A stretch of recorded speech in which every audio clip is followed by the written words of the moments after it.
We're live from the part of my house that doesn't have Amazon Prime. Fellas, what is going on right now in the football game? Whew. Dude, this is my question for you. How many white Monster energy drinks do you think Skattebo drinks in a day? I don't think he needs them, honestly. I just, to let you guys know where we're at, it's 34, what, 17? Yeah. 34-17. The Giants are just running the ball up the Eagles' ass, bleeding the clock out. 4-minute drill. A lot of 12 and 21 personnel out of the Giants here. Yeah, and listen, if we're going to get anything out of having to watch that, it's doing our work early and getting to bed. So I said, fellas, let's just turn it on. There's nothing else to see here. The Jaxson Dart era has begun in New York. That is, Beau, earlier today, you and I were on the phone talking about Jaxson Dart. Yeah, I was shitting on him. You were shitting on him. I said, just wait till tonight. Well, dude, he won me over. I'm pulling a Dr. Facts. I'm just completely changing my opinion about something and pretending I never said it. Dude, this is why I didn't like him initially. It's because he wears the collar, the high collar with the chain. And that's not like a summer issue gear thing that equipment staff will give you in your locker. Because it has you got to have it thermal, special. It has the cutoff, so that's a winter wear thing. So he went to the equipment managers and asked him for that. So I just didn't really like that. But he is fucking bald. Beau's a hater. Listen, here's the deal. Beau initially didn't like him. We'll get to the football in a second. Beau Didn't like him initially because he dressed too cool. And Beau, I felt threatened. As a 40-year-old man watching him with his cool clear frame glasses and some of the fashion shit he does. But I just know I'm too old. You, though, try to dress like Jaxson Dart. He's just doing it better than you. So you're hating on Jaxson Dart. Swag. Okay, can we talk about football? Because Giants fans are going to be like, yo, what the fuck, dude? You're just talking about his clothes. So I think, listen, he was in the blue tent, and it was like baby Jesus was in the manger, dude. People were coming in to check on him. They were looking through the black mesh window. At that moment, I realized he could probably have sex with whoever he wants to tonight. Well, what about Dave's? Yo, Dave's is like, hey man, whatever. Dave whatever got you that gotta 10 pretty do, quick. dude. Who was the guy? Was that the independent neurologist or was it a trainer who Dave looked like? No, he it's was a team fight? doctor. It was a team doctor. Fight him. It was a team doctor, and he was pissed because Russell goes in the game. At this point, they're 9 of 11 on third down, and Russell goes in the game and skips one off the back of somebody's fucking helmet. Yeah. And the crowd is immediately boo. Yeah. And honestly, God, that makes it not as fun for Russ at all. Not that this is fun at all, but it makes it even less tolerable to go through this. But I just he played great. Yeah. We said after the first game, and Nolan and I kind of shared this sentiment on the show, was there's nothing I see that says he can't be a good player, but I didn't see enough to be yo, I'm sold. Yeah. I saw the moxie, you saw the wheels, which were on display tonight. Yeah. But the big throws, the throw he made to Theo Johnson tonight on third down, was a fucking dime, dude. And obviously the shock factor of when you're a defense and you're scrambling, no pun intended, to get this guy down, and it's third down, you got man coverage, Zach Bond's in the middle of the field, whether he's the whole player or a spy, he has no shot at it. There's so much space there. It doesn't look like it on the broadcast, but there's you're cooked. There is nothing, and he's flat-footed. That's impossible.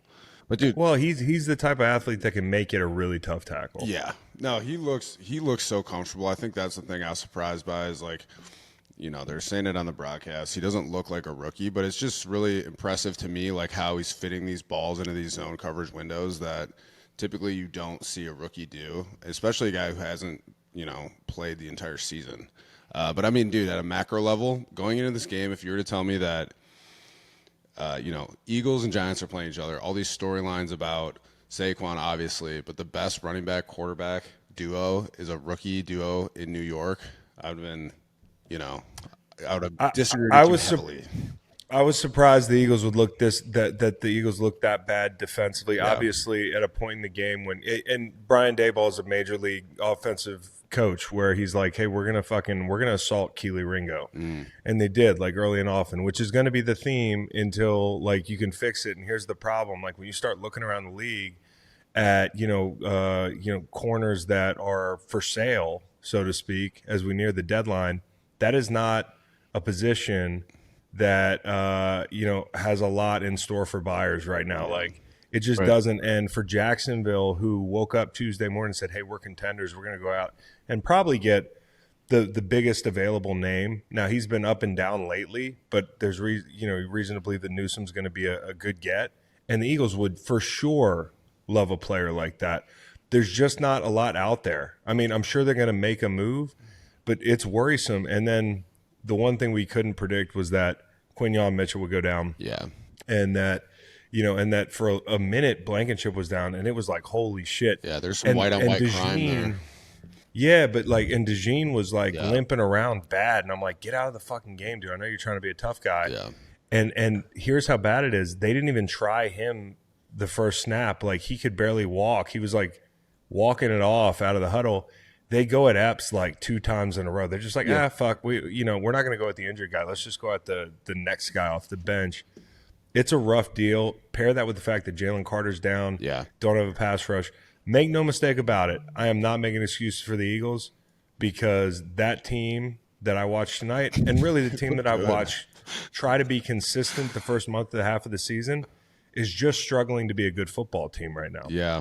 I mean, you said it, the defensive injuries, I was a little bit surprised by, I don't know, like, you just like to see more of an impact. The Giants defense is really good. I mean, Brian Burns had 2 sacks. I feel like Abdul Carter is ready for a game like that too, and we've talked about how the Eagles offensive line is banged up. I think the thing that I've been watching out of Jalen is like, there are times when he has so much time and he holds the ball and then you're just waiting for him to rip it downfield, and he's still holding it, trying to shift around in the pocket, scramble. It's like, I don't know. It just feels like it hasn't quite clicked for him yet.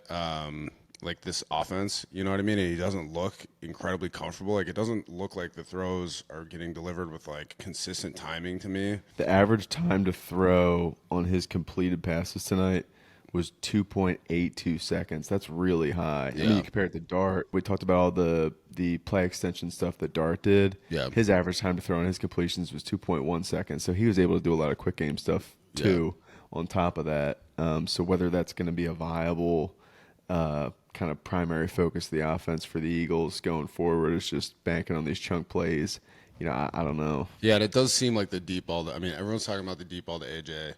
It's the second week in a row he's overthrown one. You know what I mean? Whether it's for whatever reason, but that was. I'm not worried about. Like, that's the one part of his game I'm not worried about is the ball deep and outside. And that the ball he missed on was like was not deep and outside the numbers. Yeah. But honestly, it's just the timing of everything. Like, I expected. And what happened in the run game for the Eagles is kind of like is a foregone conclusion. The place the Giants are really disruptive is especially in the run game. Yeah. And Burns was blowing shit up. Obviously, in the pass game, you had the 2 TE sacks where they're basically attacking Toth. Yeah. And it's like, he's the fish. We're going at him. Otherwise, like, through much of the game, the Eagles front did a good job on giving Jalen time. And I know at some point you're looking it up and he's like 10 of 12 or whatever. And I'm not trying to take shots, but like, even at that point, you're like, dude, it's just taking too long. Yeah.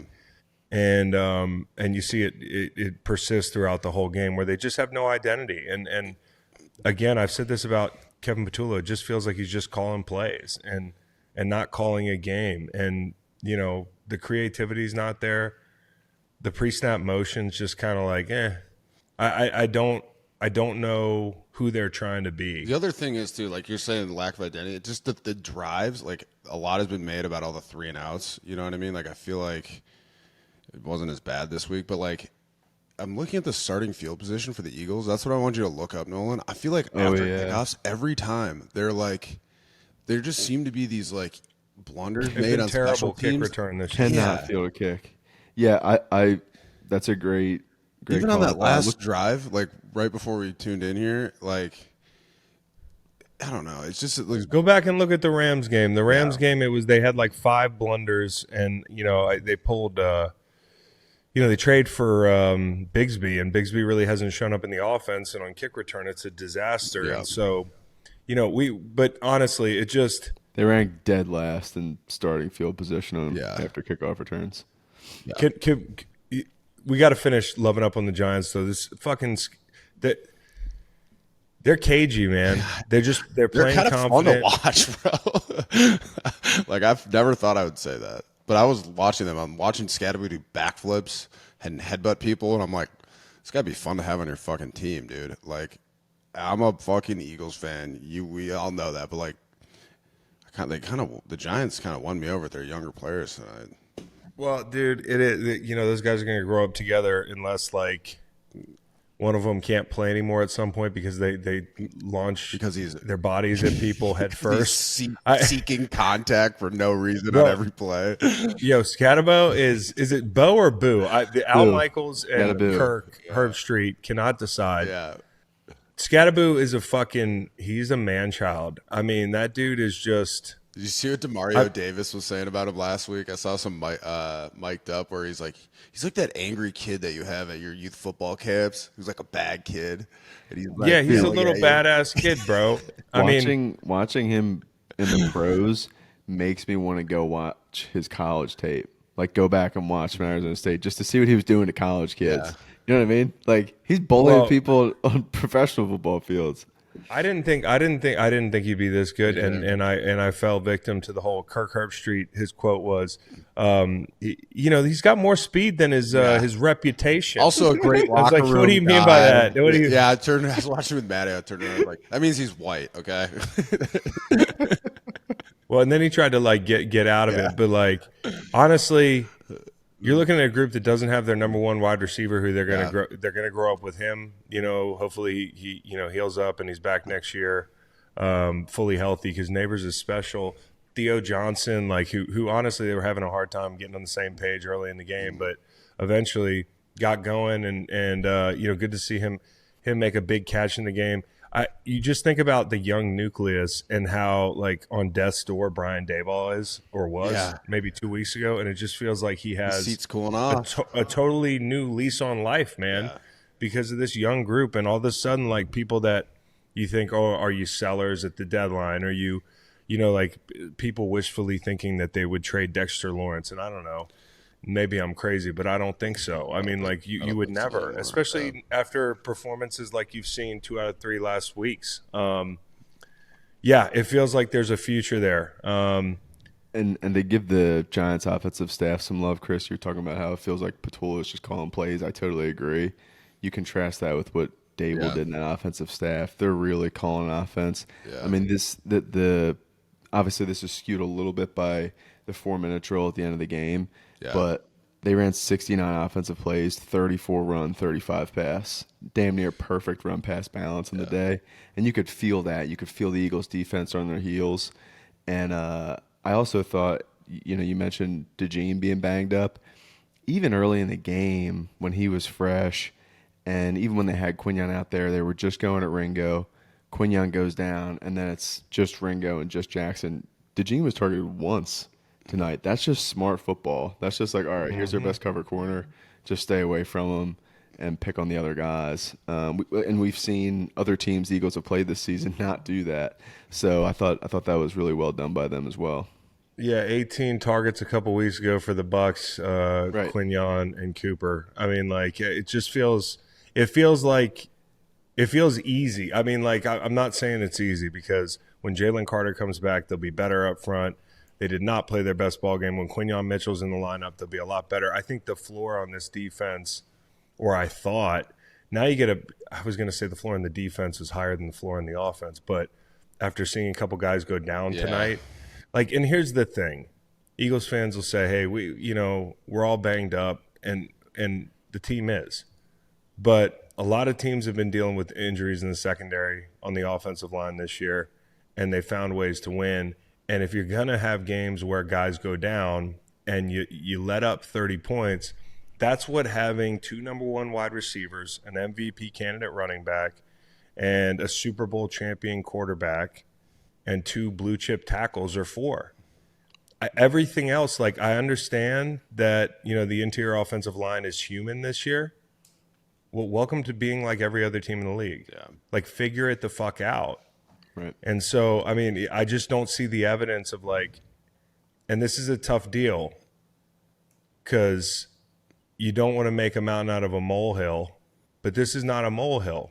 It's the same themes that show up, and the theme is inconsistency and directionlessness.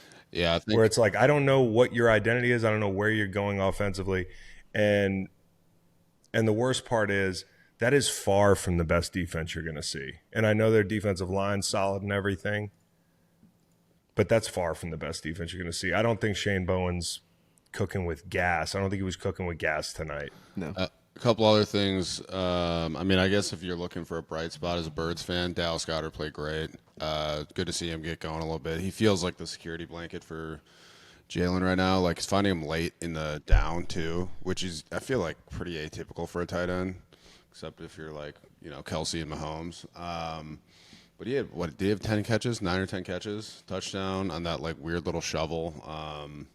That was a great drive. I actually liked that drive. And then, like, that drive's fine. Like, there was some variation. I had some creative play calling down the red zone. I was sure. Yeah. My son was like, when they split AJ out, like on the 3-yard line, my son's like, they're gonna throw the slant to AJ. I'm like, holy shit, bro! Like, football knower. I'm like, or I'm like, I hope Kevin Patullo is not getting figured out by my son. One other thing I wanted to talk about with you is I think the 4 in a row tush push into the touchdown where the D lineman for the Giants, I can't remember who it was, I got to look it up quick, got injured. I feel like that's going to be like the nail in the coffin. You know what I mean? Like, now that a player actually got injured. And Steen jumped on one of them too. Yeah, he did. I mean, but it's super slow-mo, so like you could do that every play. Like, you do super slow-mo, lanes get off. Whatever. No, but here's the difference. That the Steen stuff is off. I mean, like, they let tackles in the pass game go early. They've been doing it since I played. It's a long time now. And in a run play though, when you're off early, they usually call it. Yeah. Now, Eagles fans will tell you this.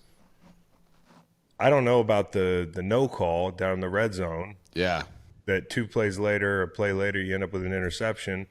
But let's not do the thing, because you're 10 points down to the Giants in the second half. Okay, you know what I'm saying? You're talking about the defensive, yeah. You know what I'm saying? Yeah. It's debatable deal. Big collision. Here's the thing I actually wanted to talk about, Beau, was the fucking Phillies. I didn't even see any of it. Holy shit. Y'all didn't see it? Did you see it? Nolan, did you look back? Did you see? I didn't even end up. No, I didn't watch the game. Okay, so I'm telling you what happened. Yeah. Yes. I'm breaking the Phillies game to you guys. My kids had the iPad because they're like really into the Phillies. And the game's up here, iPad's on the little beanbag. And they're in the 10th inning. They're in the 11th inning. Like, it's just – the tension's mounting. My kids are awake. It's like 10 o'clock. And what do we have, like first and third or something? They bring in a guy, fucking guy walks. This is the bottom of the 11th. My kids are asking me, how long do baseball games go? My wife's saying, how long do baseball games go? Like, what happens? I'm like, babe, they'll play 19 if they have to. And because they played 18 in 2018, they played 18 innings, 7-hour, 20-minute game. Okay, World Series game, if you remember. So they load the bases. Dodgers are at bat, bottom of the 11th. 2 outs. They bring in this poor fucker. And poor fucker takes the mound. They hit a ground ball to him. He bobbles the ground ball. Oh. And in a panic, reached down barehanded to grab it. He probably could still go to first. I don't know, Yeah. And immediately panic throws it home over the catcher's head. Oh. Runner scores. Oh. This is right after the football game where the Giants are winning 20-17, goes to break, and everybody rushes to probably the concourse to watch the end of the fucking Phillies game. That had to be, I mean, luckily that's not a game at the Link. Yeah. Luckily most people were in their homes for that. I gotta look. And honestly, I don't know anything about baseball. I don't know who that guy is. But my first thought, and I'm sorry, maybe call me what you want, was his life just changed forever. I feel really bad for that guy. I felt terrible for that dude. Hold on a My second. kids were like, what the fuck? Yeah. I was like, oh, I feel so bad for him. Yeah, I saw like a bunch of I got a bunch of texts and like tweets and shit, and I was like, wow, that has to be really bad. I mean, obviously sight unseen, just hearing that description, it sounds way worse than what I imagined. I'm watching the low light now. I mean, Hershey said something on the broadcast. He's like, yeah, I think there's been a lot of Alka-Seltzer consumed in the 215 area. Or something like that. Yeah. Whew, guys, this is a tough one. It's like a nightmare, bro. I mean, yo, like, have you? Oh my god, It's tough. that's tough. It's tough. And that's a tough throw for Jalen to make against the blitz, man. Like, I just don't like that decision.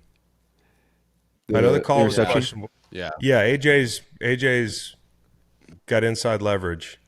Yeah, totally. Yeah, that's exactly what the pressure's designed to do. They want to force a quick throw. You tell your corners cheat up a little bit. You get an out route. Run for the Hudson River. I think the third. Yeah, what was the dude. third down offense for the Birds? Nolan, did you? Let me see. Wasn't good. Third down efficiency. Was sneaky bad. Sneaky really bad. 1 and 9. Sneaky really bad. That's. Oh God. 1 of 9 compared to 11 of 16, 11 of for the 16. Giants. Jeez. They couldn't Here's the miss. deal: the NFC, dude, call it the NFC Beast if you No doubt. must. Fucking Dallas has got an MVP candidate quarterback. They like their coach. It feels like for the first time, Dallas is like overperforming relative to expectations, and that people respect the team and aren't like every week like this fucking clown show. Washington's just playing good. They're just playing good. If we played Washington today, I don't know how I feel about that. I'd be beyond concerned. Yeah. And the Eagles, if they ever figure it out, are a pretty fucking good football team too. So NFC Beast. Yeah, But the Eagles got to figure it out, man. tell. So, Like, anyways, we got to. This is my one question for you, Chris. Is like, Yeah. I actually am kind of like, it was fun to watch the Giants tonight. They looked really good. The Eagles underperformed, frustrating kind of performance for them offensively and defensively. The question I'm asking though is like, are the Giants actually good? You know, or are they just riding this exciting new wave of their young players? You know what I mean? I think they're cagey. Yeah. By cagey, I mean they're in the build. They're in the build phase. They're not like. I think they're cagey. Let's see them. I mean, they just lost to New Orleans. I know. Now, I called New Orleans, so it's not like I'm saying. But let's not forget this team just went down to New Orleans and fucking lost. Turned the ball over five times in the second half. Yeah. Which, you know. And offensively, you're outperforming the receiver room. Like those are the kinds of things that you're excited to see. Yeah. Is outperforming some flaws in the roster. 100%. You're missing probably your most dynamic playmaker on offense. You know, right? That's kind of like, you know, in the world of what ifs. Man, I'd like to see those three out there on offense together. Fuck. Are the Giants buyers on like Rashid Shaheed? I keep trying to sell Rashid Shaheed to everybody, dude. No chance. But if they win another game, they might start being buyers Who up they there, got dude. coming up? No way. Yeah, let's see. Let's check the schedule. What are they? They're 2-4 now, right? 2-4, bro. In the hunt. We're in week fucking 6. They might be buyers, bro. They might. No chance. We see who they got. I mean, Broncos, yeah, that's maybe you're tough. buying for 26. You know, like Yeah, you could be. You pick up a piece now to get some reps with the rookie QB. I mean, Who'd you say they have next? The Broncos. They got a little bird sandwich. Broncos and birds. Yikes, man. That's right. Remember, we were worried about this part of the schedule for onboarding Jaxson Dart. Well, doesn't that feel like a long fucking time ago? Man, shit. And then the Eagles, they got the Vikings next week. That good thing is that's a pretty simple defense. Yeah, exactly. Not a lot of blitzes, you know. Just Pretty four down rush. static looks. Yeah. Pretty static looks up there in Minneapolis. Nothing changes. Nothing Should changes. I mean, Can I say just one more hit me. thing about Jaxson Dart? Okay. sure. I'm a hater. A lot of my hating is tongue in cheek. Like, I just like to get fired up about things for no reason. One of the other reasons I was hating on this guy is because I'm watching the broadcast and they're talking about his fucking dramatic eye paint, you know, and he's like, Yeah, he does that because he's a huge fan of Anakin Skywalker and Star Wars. I'm sitting here like, shut the fuck up. There is zero chance that this fucking dude is doing this to honor Anakin Skywalker, who is Darth Vader, by the way. Spoiler alert. There is no way. He just did it one game day and thought it looked sick and then needed to create a backstory for it. And that's what it is. I just want him to admit it. That's all. Dog, are you hating on this guy because he also that's likes hate. fantasy sci-fi shit and dresses like a younger, hipper version of you? I'm young and hip, bro. Bro, you're 30-something now, dude. I'm sorry to tell you. Turning Like, 34 before you, November 4th. like before you blink, you Is will Beau a be. Jaxson Dart stan? I secretly like have a little shrine for him. You will wake up one day very soon, Beau, and you will be like, man, I'm 40. this is middle age. Yeah, no, I feel it for sure. That's why You I'm, have no that's why I'm hating on idea, Jack. brother. No, it's just fun to hate sometimes. Honestly, though, like I was rooting for him. He's a fucking played great, man. Some of his balls, I was like, wow. You're rooting against the Eagles? We got to go. Never go Birds. This boy is crazy. One last thing, because we came back to do this. We said we should do this on air. Fucking Brian Burns is a beast. Dog. I don't know. You know, that Rams thing when they were like, we'll give you 5 ones. I don't know if that was a little rich. But the dude, honestly, he's never in the conversation for the elite rushers, and he should be. And from a production standpoint, he should be in the conversation for got Defensive 8, Player of the Year. 7.5? He's got 7. He's tied for the lead Yeah, with Benito. yeah. And honestly, with that cover group behind him, like I kind of give him the nod. Yeah, and teams are, I mean, you know, they're 2-4. Teams have been running the ball on the Giants. You know what I mean? Like they're not getting question. that many dropbacks as some of these other teams. He's a beast. Dude, it'd be fun to be part of that D-line group, man. I love sexy Dex. Yeah, it'd be fun. We wouldn't play at all. Yeah, dude, I'd be riding the bench. It'd be fucking sick. I was thinking about us now. Back in the day, Beau, we definitely. Oh yeah, dude. No, yeah, I'd be out there. Third Yeah, down totally. for sure. Turbo package. Yeah, I'd be headbutting Skattebo on the sideline, dude. It's a fun team to be on. Looks like a Hey, fun team to this be is on. what I want to say too. Whatever fucking restaurant Dart hit up Eli for, Yeah. I want to see him and Skattebo go on a double date there. Just the two of them. You know, I feel like after Yeah. tonight they'd probably, Candlelit. yeah, that'd be fun. Skattebo like opening beer bottles with his teeth No. at a 5-star restaurant. Straight up Monster Energy drinks, white Monster Energy drink, bro, with like an Affliction shirt. Eating a fucking T-bone steak with his hand. Yeah.